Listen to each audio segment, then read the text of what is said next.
If I wanted something in this world, and who doesn't, I would formulate an act which would imply that I have it.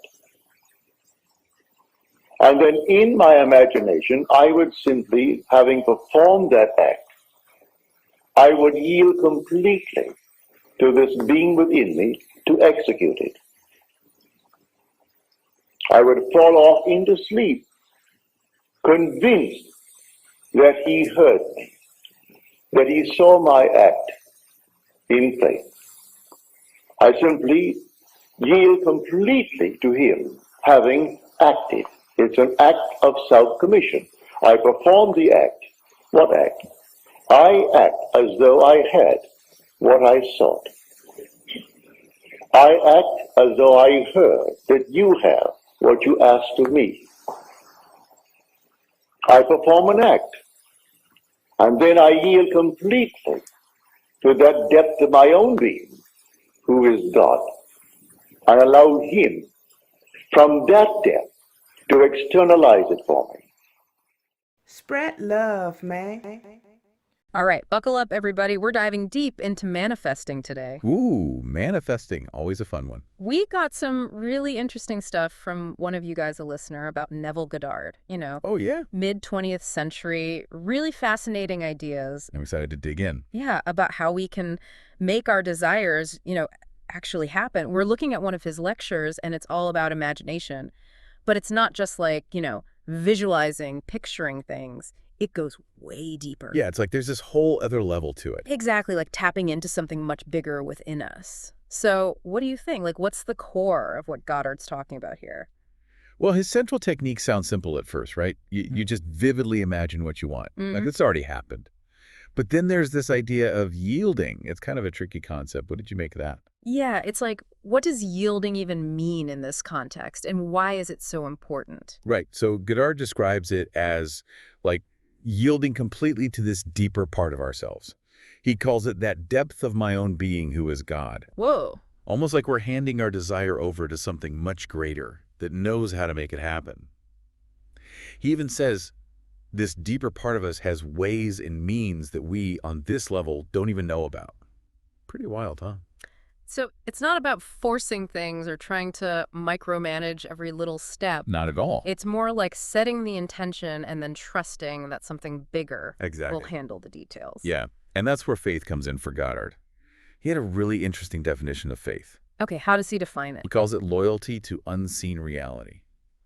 So it's not blind faith, it's this unwavering belief that what we want, it already exists in some way. Even if we can't see it yet. Exactly, even if we can't see it or touch it yet. Like, have you ever had that, like, when you achieved something you really wanted, did you have that sense of knowing even before you saw results? Yeah, totally. Like that unwavering belief. That's what he's talking about. Okay, so it's about aligning our inner world with this unseen reality. He gives some specific instructions, too. Like, he says we need to assume the feeling of the wish fulfilled. Yes. He even says to fall asleep feeling like it's already happened. That conviction is key. So it's not just mental, it's emotional, too. Embodiment, right. No. Like you're already living the reality you want. I love that. Okay, but here's where things get a little trippy for me. Okay, let's hear it. Goddard's view of God is, well, unconventional, to say the least. It is unique. He doesn't see God as separate from us. He actually says, the self of man is God, I am is God. Now, what's he getting at here? It's a bold statement. Right, so he's saying God isn't out there somewhere. It's within each of us. And he equates God with our imagination. Whoa. That creative power we all have. You mean the thing that lets us picture things in our minds? That's the one. Is the force that creates reality. That's his core premise, yeah. Like God became invisible and lives within us, and we access that power through our imagination. Okay, my mind is officially blown. And this leads us to another interesting idea, which is Goddard's view of, like, man's true identity. Yeah, this is where it gets really deep. He says humans aren't a product of evolution, but gods who came down from heaven. Whoa. How does that tie into his concept of God? He's basically flipping the script, right? It's not about evolving upwards. It's about descending from a higher state Okay.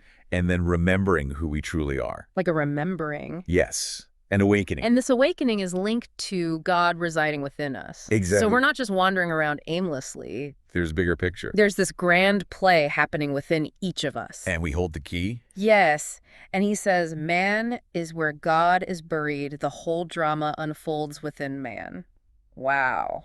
It's powerful stuff. So we've got this incredible imagination that's basically God, and this idea that we're divine beings who forgot our true nature. But how do we use all this to manifest what we want? How do we put this into practice? That's the million-dollar question. Right. Yeah. And that's where we'll pick up in part 2. Awesome. Can't wait.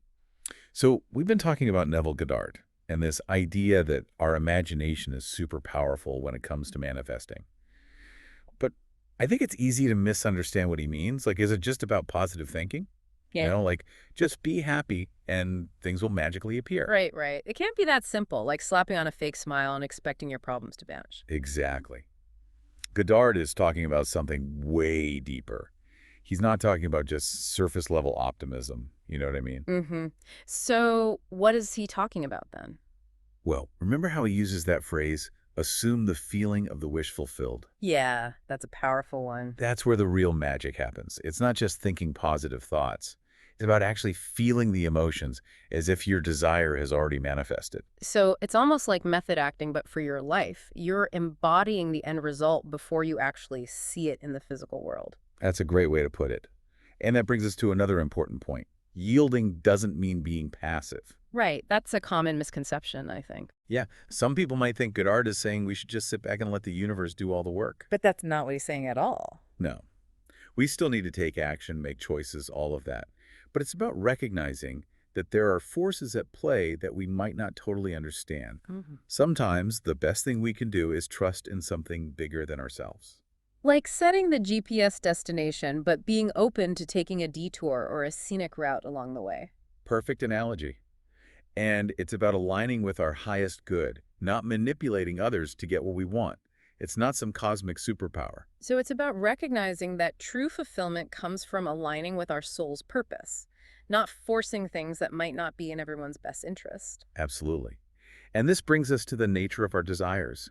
Goddard says our truest desires are planted within us by a higher power. That's interesting. So we need to be discerning about what we choose to focus on. Exactly. It's not just about getting what we want, but about wanting the right things. Things that align with our values and our highest potential. And that's where practices like meditation and self-reflection come in, really getting clear on our priorities, what truly brings us joy and fulfillment. Yes, tuning out all the noise and listening to that inner voice of wisdom. Okay, that makes sense. But even when we're clear about our desires and putting in the work, we also have to be patient. Manifestation doesn't always happen overnight, right? True. And that's where faith comes back into play, that unwavering belief. But what about the doubts and fears that show up, especially when we're waiting for something to manifest? It seems like Goddard doesn't really address that part of the process. Yeah, that's a good point. Doubt and fear are totally normal. It's like learning to ride a bike. You're going to wobble before you find your balance. So how do we navigate those wobbly moments? I think one helpful thing is to just observe those thoughts and feelings without judgment. Like, hey, doubt, I see you there. Thanks for stopping by. But you don't let it take the wheel. You're acknowledging it, but not letting it derail your efforts. Right.